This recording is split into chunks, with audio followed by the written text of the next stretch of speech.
All right, everybody. Welcome back to Fishing with Dreadfish. I'm gonna go ahead and start processing these fish. Disclaimer, if you're squeamish, you may want to turn this video. There will be some cutting going on here. Alright, so as you can see, we have the bluegill here. It's already been dispatched of. What we're going to start by doing is cutting off the head.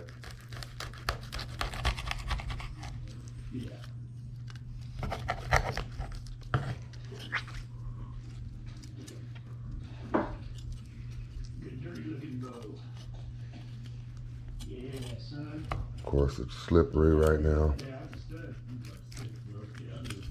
Sorry about that. But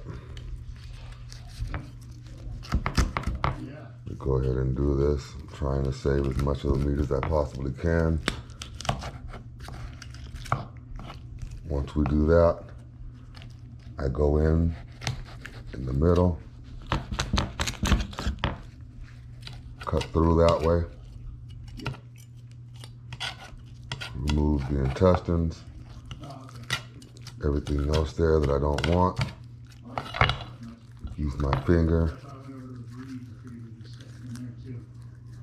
pull that stuff out of there, make sure that's nice and clean.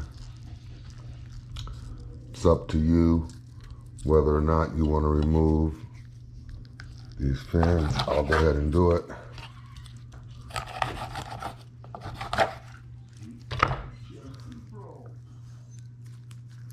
Make sure we got everything cleaned up out of there. Once we have that, there's two different ways we can do this. You can remove the spikes, or you can leave them in.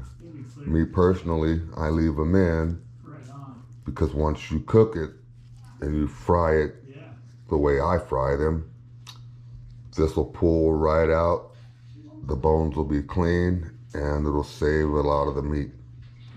The tail I like to fry also and eat this like a potato chip. We have a few more of these that we have to do.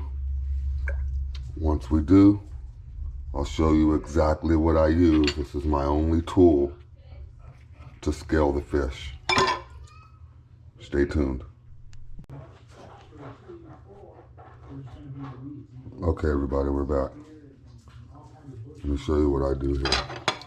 What I have is my sink about half full with water.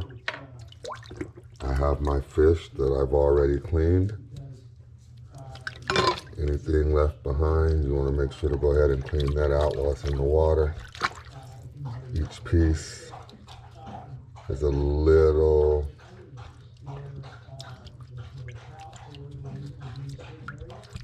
fat or something that's on the inside of the rib cage, a little lining that I like to take off. Pull it off, it comes off really easy.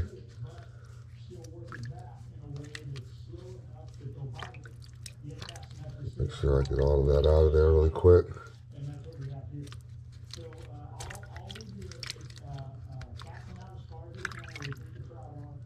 Little piece. Okay, once I feel like I have it off, what I do is take a regular tablespoon.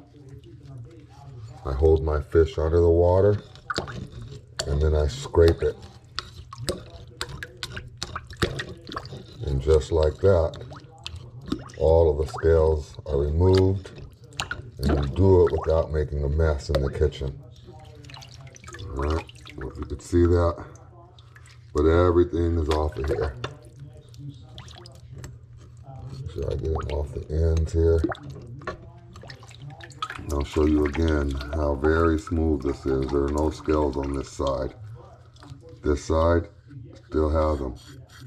You can hear it. I don't want to scrape it there. You can kind of see them start to come off, but you'll flip them everywhere. If you do it under the water, they stay under the water. It makes cleanup really easy. And scaling a fish takes a lot of the hassle away from it. We all know, anyone that's done it before, the biggest deal, the worst part of it, is the scales flipping everywhere. So once I have one done, I'll go to the next one.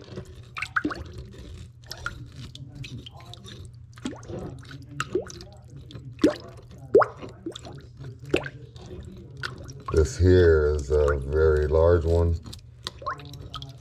This bluegill was caught by my buddy Martine. He donated it to us today to go along with the other couple that we caught. I want to thank him again.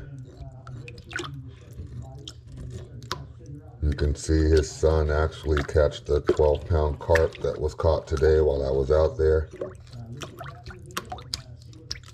Check that out on one of my latest videos.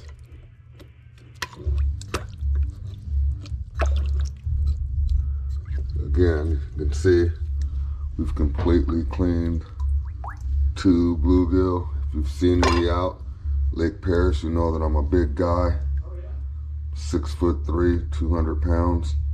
This is a big bluegill. Without a head, it's still bigger than my hand. Some big ones out there. All right, got 4 more of these left. Let me get them cleaned up and I'll come back. Stay tuned. All right, everybody, we're back. These are our cleaned, prepared bluegill. They're already scaled, and these are ready to be seasoned, battered, and put in the fryer. At least that's the way I eat them. Let me know in the comments how you eat them. Stay tuned for the next video. We're actually going to cook some of these up back down at Lake Perris. Hope you join us. We'll see you then. Fishing with Dreadfish.